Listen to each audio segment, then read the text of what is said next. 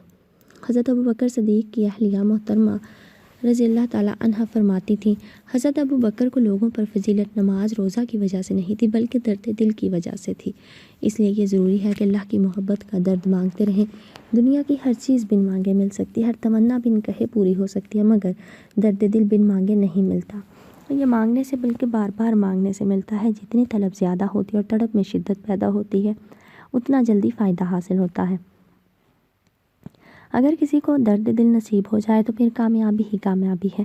انسان کی عبادت میں، اس کے اعمال میں اس وقت تک جان پیدا نہیں ہوتی جب تک دل میں اللہ کی محبت کا درد نہ ہو۔ دل میں اللہ کی محبت ہو تو نیک کام کرنے کو خود بخود دل چاہتا ہے۔ عبادت بوجھ نہیں محسوس ہوتی بلکہ اپنے محبوب سے ملانے کا ایک بہانہ بن جاتی ہے۔ درد کا حصول بھی انسان کی پیدائش کے مقاصد میں سے ایک بڑا مقصد ہے جس کے لیے ہم سب نے جدوجہد کرنی ہے۔ دریائے نیل کے نام حضرت عمر کا خط۔ روایت میں ہے کہ جب مصر فتح ہوا تو مصر والے حضرت عمرو بن علاس رضی اللہ تعالیٰ عنہ کے پاس آئے اور کہنے لگے، ہماری قدیم عادت ہے کہ اس مہینے میں دریائے نیل کی بھینٹ چڑھاتے اور اگر نہ چڑھائیں تو دریا میں پانی نہیں آتا۔ ہم ایسا کرتے ہیں کہ اس مہینے کی 12ویں تاریخ کو ایک باکرا لڑکی کو لیتے ہیں جو اپنے ماں باپ کی اکلوتی ہو، اس کے والدین کو دے کر رضامند کر لیتے ہیں اور اسے بہت عمدہ کپڑے، بہت سے قیمتی زیور پہنا کر، بناؤ سنوار کر اس نیل میں ڈال دیتے ہیں تو اس کا پانی چڑھتا ہے، ورنہ پانی چڑھتا نہیں۔ سپہ سالار اسلام حضرت عمرو بن علاس فاتح مصر نے جواب دیا کہ یہ ایک جاہلانہ اور احمقانہ رسم ہے، اسلام اس کی اجازت نہیں دیتا۔ اسلام تو ایسی عادتوں کو مٹانے کے لیے آیا ہے، تم ایسا نہیں کر سکتے۔ وہ باز رہے۔ دریائے نیل کا پانی نہ چڑھا، مہینہ پورا نکل گیا لیکن دریا خشک پڑا ہوا ہے۔ لوگ تنگ آ کر ارادے کرنے لگے کہ مصر کو چھوڑ دیں، یہاں کی بود و باش ترک کر دیں۔ اب فاتح مصر کو خیال گزرتا ہے اور دربار خلافت کو اسے مطلع فرماتے ہیں۔ اسی وقت خلیفۃ المسلمین امیر المومنین حضرت عمر بن خطاب کی طرف سے جواب ملتا ہے کہ آپ نے جو کیا اچھا کیا، اب میں اپنے اس خط میں ایک پرچہ دریائے نیل کے نام بھیج رہا ہوں، تم اسے لے کر دریائے نیل میں ڈال دو۔ حضرت عمر بن علاس نے اس پرچے کو نکال کر پڑھا تو اس میں تحریر تھا کہ خط ہے اللہ تعالیٰ کے بندے امیر المومنین عمر کی طرف سے اہل مصر کے دریا نیل کی طرف۔ بعد حمد و صلات کے مطلب یہ ہے کہ اگر تو اپنی طرف سے اور اپنی مرضی سے بہہ رہا ہے تو خیر نہ بہ، اور اگر اللہ تعالیٰ وحد و قہار تجھے جاری رکھتا ہے تو ہم اللہ سے دعا مانگتے ہیں کہ تجھے رواں کر دے۔ یہ پرچہ لے کر حضرت امیر عسکر نے دریائے نیل میں ڈال دیا۔ اب یہ ایک رات بھی گزرنے نہ پائی تھی کہ دریائے نیل میں 16 ہاتھ گہرائی کا پانی چلنے لگا اور اسی وقت مصر کی خشک سالی ترسالی میں بدل گئی۔ خط کے ساتھ ہی خطہ کا خطہ سرسبز ہو گیا اور دریا پوری روانی سے بہتا رہا۔ اس کے بعد سے ہر سال جو جان چڑھائی جاتی تھی وہ بچ گئی اور مصر سے اس ناپاک رسم کا ہمیشہ کے لیے خاتمہ ہو گیا۔ سلیمان بن عبد الملک۔ سلیمان بن عبد الملک بڑا خوبصورت تھا۔ وہ ایک وقت میں 4 نکاح کرتا تھا، 4 دن کے بعد چاروں کو طلاق دے کر 4 اور کرتا تھا، پھر ان کو طلاق دے کر 4 اور کرتا تھا۔ باندیاں الگ تھیں لیکن 35 سال کی عمر میں مر گیا۔ 40 سال بھی پورے نہیں کیے دنیا میں۔ کتنی عیاشی کی انہوں نے۔ اس کے مقابل عمر بن عبدالعزیز 41 دن ان کے بھی پورے نہیں ہوئے لیکن اس نے اللہ کو راضی کرنا شروع کر دیا۔ اب دیکھیے کہ جب سلیمان کو قبر میں رکھنے لگے تو اس کا جسم ہلنے لگا تو اس کے بیٹے ایوب نے کہا میرا باپ زندہ ہے۔ حضرت عمر بن عبدالعزیز نے کہا بیٹا تیرا باپ زندہ نہیں ہے، عذاب جلدی شروع ہو گیا ہے، جلدی دفن کرو۔ بے مثال سخاوت۔ نام بھی مظفر تھا اور رہتے بھی مظفر نگر میں تھے۔ پورا نام تھا نواب مظفر علی خان۔ مظفر نگر آج کل تو ہندوستان میں ایک ضلع ہے۔ ان بھلے وقتوں میں نواب صاحب کی جاگیر تھی۔ نواب صاحب کو تعمیرات کا شوق تھا۔ اسی شوق براری کے لیے اپنے ایک وسیع و ریز باغ کے بیچوں بیچ ایک بنگلہ بنوایا، خرچ بھی خوب کیا اور نگرانی بھی خود کی۔ بن کر تیار ہوا تو دیکھنے والوں نے کہا کہنے کو تو بنگلہ ہے مگر حقیقت میں محل ہے۔ واقعتاً تھا بھی۔ ایسے ہی لوگ دیکھتے اور دانتوں تلے انگلیاں دبا لیتے۔ نواب صاحب کا ارادہ تھا کہ اس کا افتتاح بڑی شان و شوکت سے کریں گے۔ اسی ارادے کے پیش نظر صفائیاں دھلائیاں وغیرہ ہو رہی تھیں، ریشمی پردے اور فرش فروش بچھائے جا رہے تھے۔ آرائش و زبائش کا کام آخری مراحل میں تھا کہ انہی دنوں مظفر نگر کے ایک رہائشی غریب آدمی کی بیٹی کی شادی طے پا گئی۔ لڑکے والوں نے کہا، ہم بارات میں 100 آدمی لائیں گے۔ لڑکی والوں کی پریشانی تھی کہ بارات ٹھہرائیں گے کہاں، اس زمانے میں میرج ہال تو تھے ہی نہیں۔ غریب باپ اسی سوچ اور فکر میں غلطاں تھا کہ ایک خیر خواہ نے کہا، بارات ٹھہرانے کی جگہ تو میں بتا دیتا ہوں، لیکن اگر؟ غریب باپ نے حیران اور سوالیہ نگاہوں سے اپنے خیر خواہ کو دیکھا اور پوچھا، لیکن اگر کیا؟ اگر تمہاری قسمت اچھی ہو اور نواب مظفر خان مان جائیں۔ کیا مطلب؟ مطلب یہ کہ نواب صاحب نے جو نیا بنگلہ بنایا ہے وہ بالکل خالی ہے، انہوں نے بھی اس میں رہائش تو اختیار نہیں کی۔ 1-2 دن تمہاری بیٹی کی بارات ٹھہر جائے تو کوئی مسئلہ نہیں، صفائیاں وغیرہ تو ویسے بھی ابھی ہو رہی ہیں۔ نواب صاحب رحم دل اور غریب پرور آدمی تھے۔ لڑکی کا باپ نواب صاحب کی خدمت میں حاضر اور بڑی لجاجت سے اپنی حاجت پیش کر دی۔ بنگلہ میں دے دوں گا مگر ایک شرط ہے۔ نواب صاحب نے منہ پکا کر کے کہا، سرکار میں غریب مسکین آپ کی کیا شرط پوری کر سکتا ہوں؟ ویسے جو حکم دیں گے پورا کروں گا۔ کریم بخش عرف کریمو نے ہاتھ جوڑ کے کہا۔ نواب صاحب مسکرائے اور فرمایا، جتنے دن بارات ٹھہرے گی اس کا 3 وقت کا کھانا بھی میری طرف سے ہوگا۔ کریم بخش کی آنکھوں میں احسان مندی سے آنسو آ گئے۔ اس نے پکڑی کے پلو سے آنسو پونچھتے ہوئے کہا، نواب صاحب آپ نے مجھے خرید لیا ہے، ساری زندگی بھی لٹا دوں تو آپ کے احسان کا بدلہ نہیں ہو سکتا۔ نواب صاحب نے کہا، میاں کریمو اب میرے بنگلے کا افتتاح تمہاری بیٹی کی بارات سے ہی ہوگا، یہ لو چابیاں، اور جہاں مزید صفائی کی ضرورت ہو خود ہی کر لینا۔ بارات 2 دن بنگلے میں ٹھہری اور زردے، پلاؤ اور متنجن کی دیگیں پک پک کر آتی رہیں۔ رخصتی کے وقت عورتوں بچوں سمیت ہر باراتی کو ایک ایک جوڑا بھی نواب صاحب کی طرف سے دیا گیا۔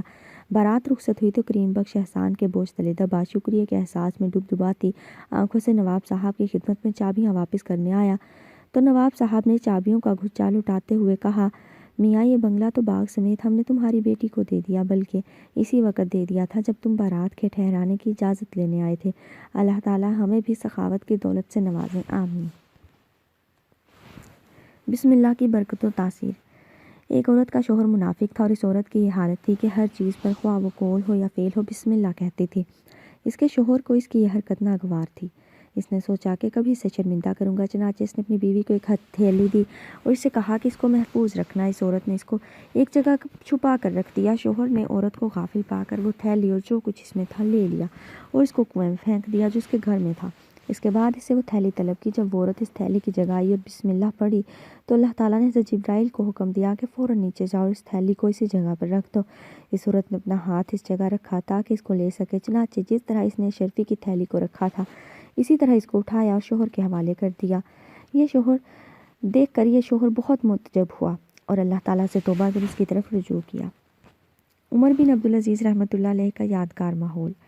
یحییٰ بن سعید رحمۃ اللہ علیہ کہتے ہیں کہ مجھے عمر بن عبدالعزیز رحمۃ اللہ علیہ اللہ تعالیٰ نے افریقہ میں زکوٰۃ کی تحصیل پر مقرر کیا۔ میں نے زکوٰۃ وصول کی۔ جب میں نے اس کے مستحق تلاش کیے جن کو وہ رقم دی جائے تو مجھے ایک بھی محتاج نہ ملا اور ایک شخص بھی ایسا دستیاب نہیں ہوا جس کو زکوٰۃ دی جا سکے۔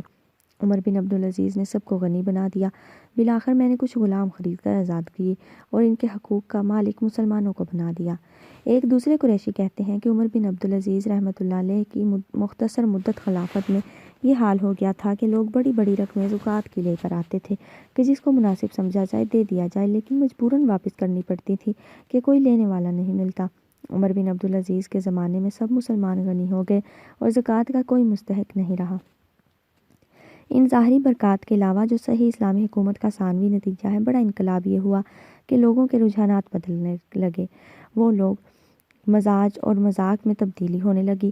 ان کے معاصر کہتے ہیں کہ جب ہم ولید کے زمانہ میں جمع ہوتے تھے تو عمارتوں اور طرز تعمیر کی بات چیت کرتے تھے، اس لیے کہ ولید کا یہی اصل ذوق تھا اور اس کا تمام اہل مملکت پر اثر پڑ رہا تھا۔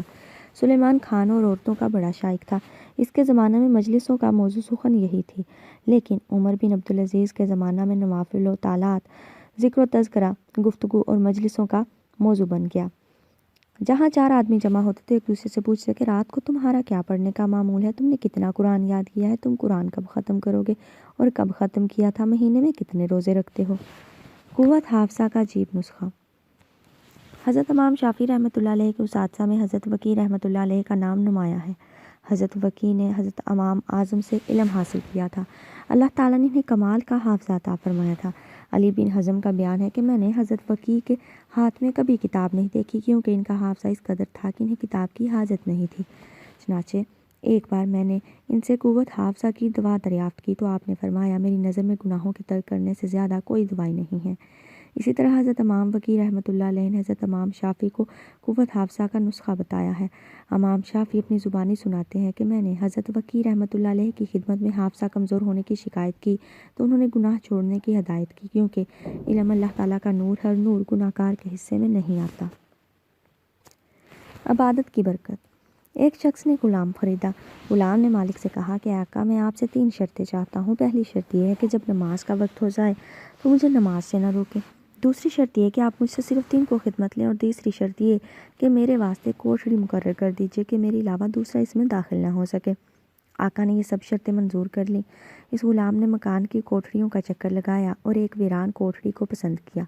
آقا نے کہا، تم نے یہ ویران کوٹھڑی کیوں پسند کی ہے؟ اس نے کہا، ہے میرے سردار، کہ آپ کو یہ نہیں معلوم کہ ویران مکان اللہ تعالیٰ کے ذکر سے آباد ہو جاتا ہے۔